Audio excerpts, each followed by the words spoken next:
Did you ever feel like pushing that door open at work, walking out, and hitting the open road? Well, my name is Nick Kessler, and I teach shop. And this is my buddy, Brian Fulmer. He teaches too. And let's not forget about our former student, Woolfie. And when summer comes, we turn into a 3-person film crew that hits the highways and byways of North America in style, riding drop top in our 1968 Caddy. Our main mission, to educate you about the places we visit. No classroom rules or lesson plans here. Just complete freedom to show you what this great nation is about.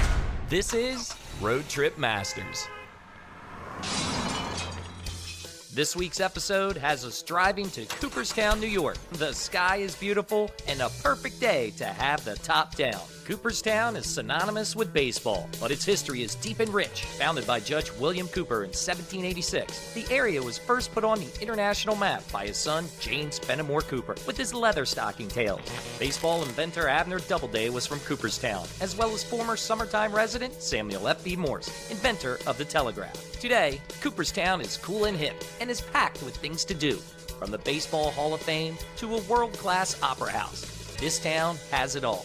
In fact, one of the oldest rivers in the world, the Susquehanna, begins in Cooperstown.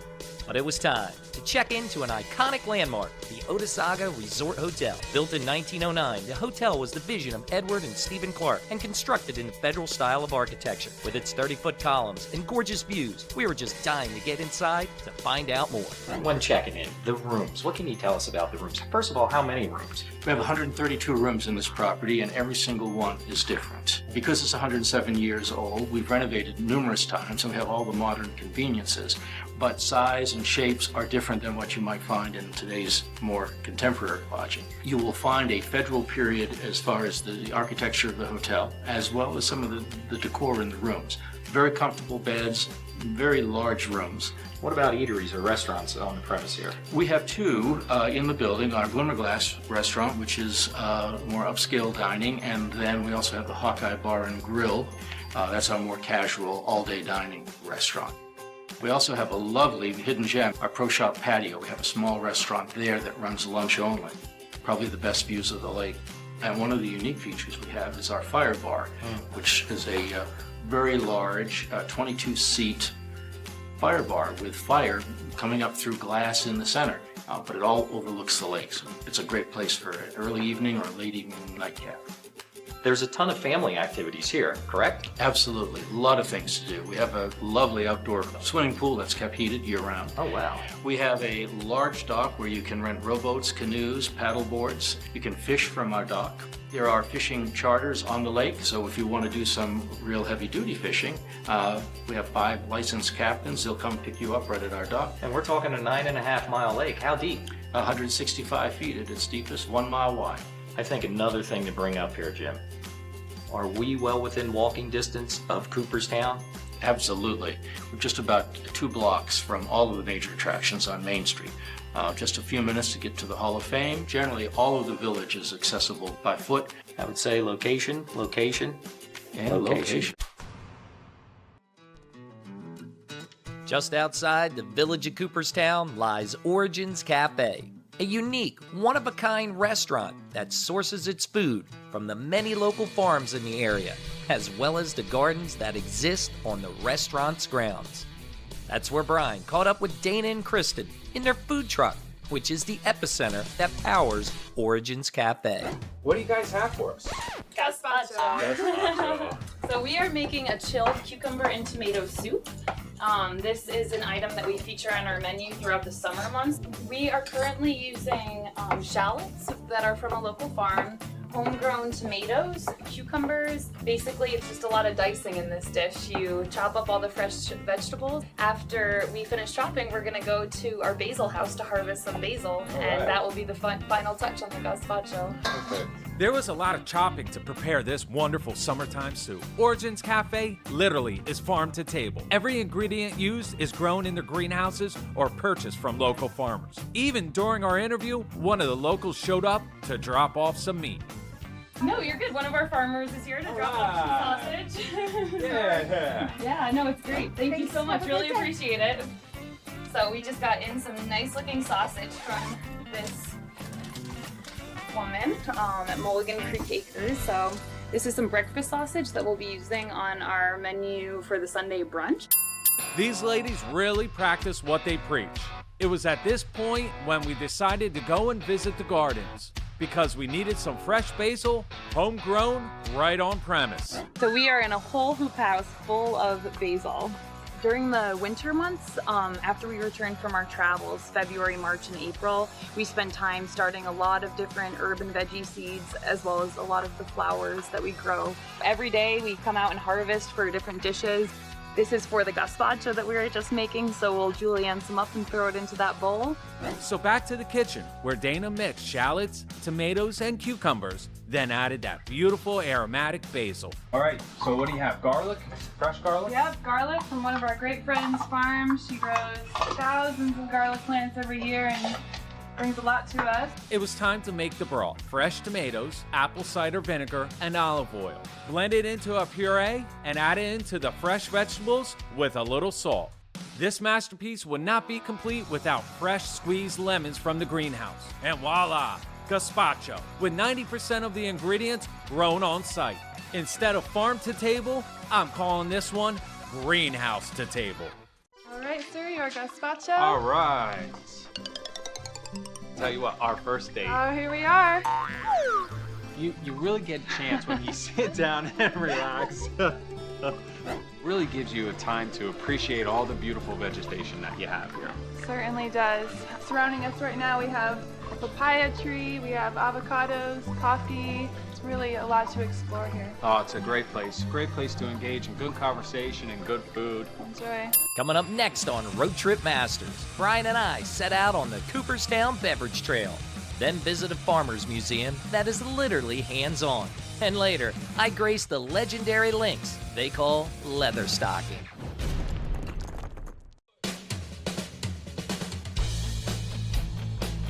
Gene, what an absolute gem located right here in Cooperstown. Well, started a little over 5 years ago, about 6 years ago. Got intrigued with the whole world of craft distilling, so I jumped on the wagon and said, you know what, nobody has done what I would like to do, which is marry spirits and baseball. And so we are the innovators in that respect. Ever since then, it's been a great ride. We celebrate our 5th anniversary, in fact, in just 2 months. Hey, you know what I say, Brian? We got to get hands-on here. Gene, can we take a look of your process and You how bet. everything is made? You bet, let's go. All right, let's go.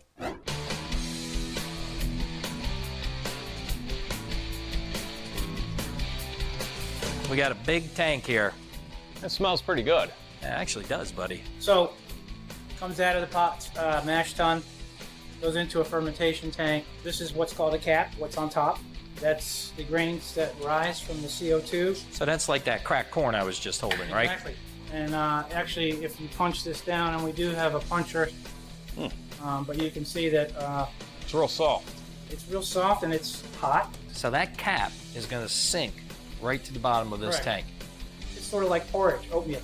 Let me try it. I have it still stuck on my hand. Look at that. It's actually sweet. It's safe. Very sweet. Well, Yeah. I would. It's sweet. Wait a minute.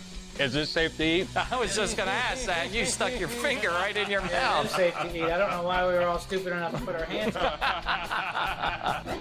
Gene continued to tour us around the facility, where we started to better understand this grain-to-bottle process. This distillery mainly uses New York State grains, making it a true farm distillery. Gene's knowledge was second to none, and Brian and I, well, we were getting a little anxious to wet our whistles.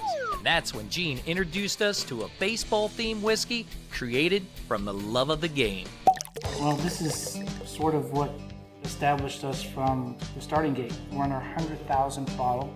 But we did it in this quintessential bottle here, which is no way. baseball diamond underneath, pitcher's mound, bases, running lanes, double days autograph, the founder of the game. Get a load of this. 108 stitches. Yeah, try to count those after a couple of whiskeys. Exactly. You know, what I love about it, whether you're a baseball enthusiast and you just want this behind the bar, or if you're a coach and you say, hey, Johnny, I need you to play first.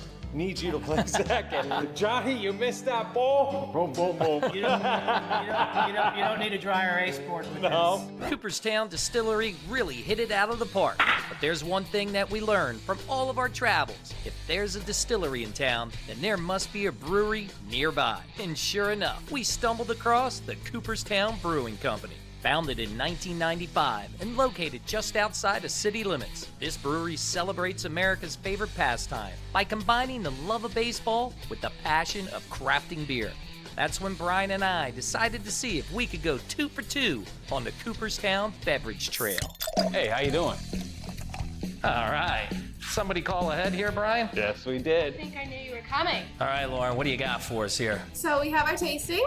It's all 6 of our beers right now that we have on draft. So that first one up front you have is our Summer Induction Ale. It's a rye wheat ale brewed with orange peels. We bring it out every year for the Baseball Hall of Fame induction. So every year the recipe stays the same, but the logo on the bottle always changes to include the number of the player that's being inducted. All right, buddy. Cheers. That's a great light beer. That is. At Cooperstown Brewing Company, all of their ales have a baseball theme. Brews such as Old Slugger Pale Ale, 9-Man Golden Ale, Backyard IPA, and Squeeze Play Double IPA all honor America's greatest pastime. But the king of all brews brewed here is the Bambino. This American Amber Ale was created alongside of Babe Ruth's closest living relatives. This beer is based upon what they thought the Babe would have enjoyed today if he were alive. Hey, here's to the great Bambino, buddy. Cheers. All the ales here were well balanced and refreshing to drink. As you can see, Brian and I had no problem knocking them back. You know what? My favorite is that 9-Man Golden Ale. That's what I'm going to take a large cup of, buddy. I like them all, Nick. So I would like a large cup of all of them. But if I had to narrow it down to one, I think it would be this one, the Induction Ale. As Lauren poured and topped off our selections, we thanked her for educating us on all their brews. But then we heard the distant sound of people playing cornhole in the back room. So we just had to go there and offer up a challenge. Here they are. I see 2 worthy adversaries. Hey, guys, here comes some athletes. Let's rock and roll. With a few beanbags and some crisp beer, it was a fact that Cooperstown Brewery was the real deal. A great place to slug down some beverages and hang out with friends. In terms of cornhole, well, Brian and I found out we were better off hanging at the bar. Coming up next on Road Trip Masters, Brian and I travel back in time to see what farming life was like a century and a half ago. And I try to conquer one of the most scenic and challenging golf courses on the East Coast. Cooperstown has beauty and charm everywhere. And as we cruised around in the caddy, we had to check out a place that is one of a kind. Filled with history and knowledge, the Farmers Museum in Cooperstown is a must-stop when in these parts. And that's when we caught up with the head honcho, Todd, to take us back in time. Todd, here we are at the Farmers Museum. Tell us what a visitor can expect when coming here. Well, we are one of the oldest living history museums in the country. When people come here, they'll see a recreated 19th century village. We have a blacksmith shop, general store, pharmacy, working farmstead. There's even a tavern where people can come and learn about hops that was grown in the region in the late 1800s. Now, driving past, I saw that beautiful carousel. Yeah, the carousel was brought here in the 90s. It represents the history of New York State, from the animals in the state to the history of New York State. It's almost an education when you ride it. The goal here is involvement, correct? The goal here is to get people in and get them hands-on, get their hands dirty. They can work in the field, they can work in the blacksmith shop, work in the print shop. It's a great way to learn about how people lived back in the 1850s. I think I just came up with a great plan. Why don't I check out the kitchen since I'm the food guy and you're the shop guy, so why don't you go to the blacksmith and we'll meet up at our usual spot, the tavern. And we were off. As Brian headed to the kitchen, I swung over to the blacksmith, where I was about to put my shop skills to the test. All right, what do we got? Hey, where's our safety glasses at, even though I got them on? Well, yeah, you should be fine with just your glasses. So here is a piece of stock to work with. And just stick it right into the floor. Right on top or right in the center? Right into the center. You want it to be lying flat. For pumping, just Give it a nice, even pump with your arm to give you your air. So right in here, we have bellows, basically. Yep, that is our bellows. That's what's giving us our air.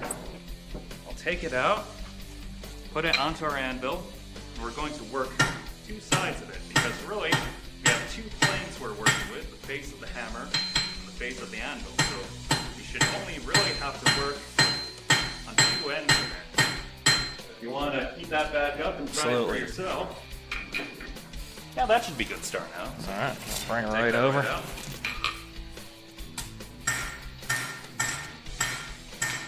Yeah, just like that. If you want it to be flat, you go parallel with the surface. If you want an angle, you hold the piece at an angle and then have the hammer match. Being a blacksmith wasn't easy work. The hot environment alone made you appreciate the determination, drive, and skill that these people had well over a century ago. But in the end, this experience was well worth it. Across the way, Brian was hands deep in the kitchen, getting the full experience of what it was like to cook up some chow back in the day.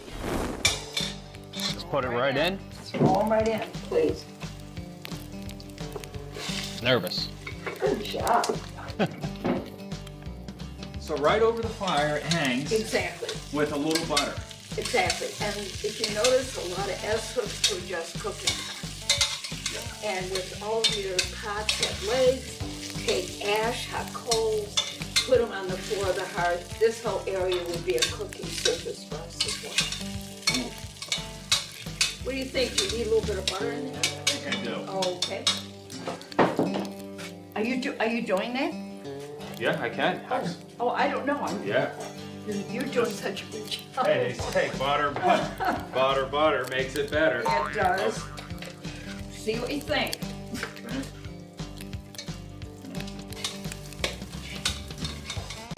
Time to sample this, and I have a feeling I didn't cook it long enough, but we'll see. Okay.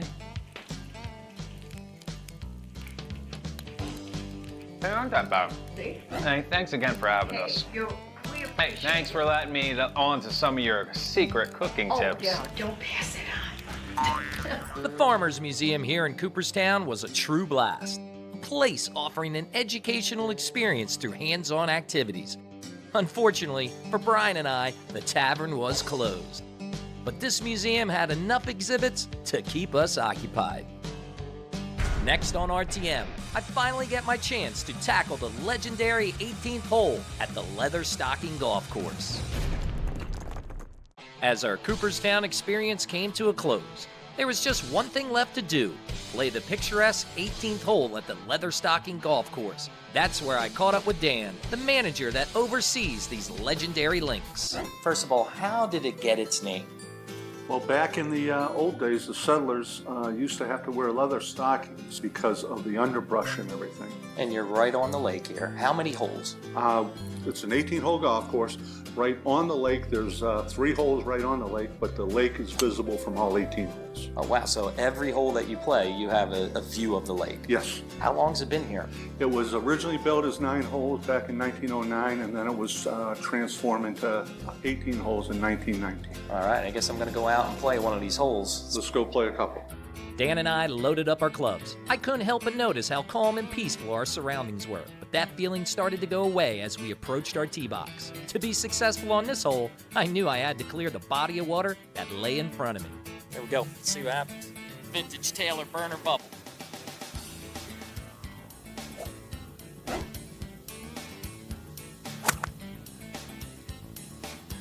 Man, am I in trouble? Oh, you're fine. That's going to carry it. You were worried there for a bit, weren't you? Not it. You've got a pretty good swing. Thank you. Dan's boost of confidence motivated me, and his tee shot was perfect and cleared the water with relative ease. But I had a secret weapon in my golf bag that I couldn't wait to use. Well, I got my 5-wood here. I do believe this may be a ladies' club. I'm happy I'm not down in the ditch here. Oh, great shot. Oh, stay down. Great shot. Looks like I'm down in a hole there, though. Very good. A little bit of rough, but you're okay. Dan and I battled it out, To get our golf balls, well, as they say, on the pond, I found myself in an unusual predicament. I see I'm right by a tree, so I'm going to have to drop it in front of the green. This sucks. Look out, Dan. As I moseyed on down to my ball, I remembered a couple of lessons that my Uncle Mike taught me. Gotta follow through. Gotta follow through. Keep my head down. Shorten on the stroke. Come on, baby. As I chipped it onto the green, Dan lent his expertise on how I should put this baby in the hole. But in true Nick Kessler fashion, I hit it too hard and had to putt in for a 7. Dan and I shook hands. It was a true honor to play this iconic course. This 18-hole marvel is a must-play for any sports enthusiast when visiting the village of Cooperstown. Well, that's it for now. Until next time, people, get out there and hit the open road, whether it be planned or unplanned. So until next time, rock on, people, and God bless America.